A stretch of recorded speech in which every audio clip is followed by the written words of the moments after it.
હમણાં જ સ્ટોક માર્કેટમાં 15 લાખ કરોડ રૂપિયાનો સ્કેમ બહાર આવ્યો છે અને લોકો તેને હર્ષદ મહેતા અને સત્યમ સ્કેમ સાથે સરખાવે છે. આ કંપનીનું નામ છે રાજેશ એક્સપોર્ટ્સ લિમિટેડ, જે દુનિયાની સૌથી મોટી ગોલ્ડ રિફાઇનિંગ અને જ્વેલરી કંપનીમાંથી એક ગણાય છે. સેબીના ઇન્વેસ્ટિગેશનમાં આરોપ છે કે કંપનીએ પોતાની ફોરેન સબસિડરીઝ કંપની સાથેના જે ગોલ્ડના ટ્રાન્ઝેક્શન છે ને એને જ રેવન્યુ તરીકે બતાવી દીધેલી છે. એક્ઝામ્પલ તરીકે કોઈ કંપનીએ 1 કરોડ રૂપિયાનું ગોલ્ડ પ્રોસેસ કરવા માટે આપ્યું છે અને એની પ્રોસેસિંગ ચાર્જ 2 લાખ રૂપિયા હોય તો ઓન બુક્સ 1 કરોડ 2 લાખનું ટ્રાન્ઝેક્શન જે છે ને એ રેવન્યુ તરીકે બતાવી દીધેલું છે.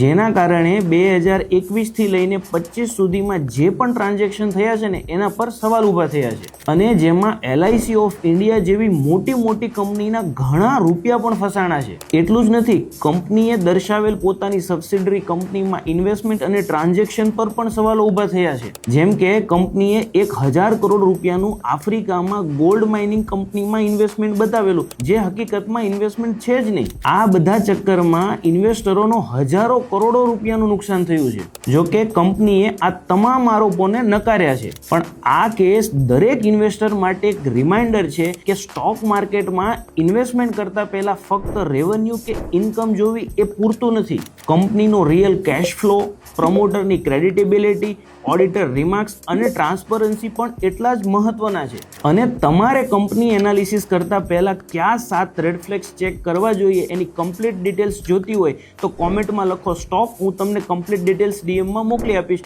અને આવા જ રિયલ ફાઇનાન્શિયલ ફેક્ટ માટે મારા પેજને ફોલો કરવાનું ભૂલતા નહીં.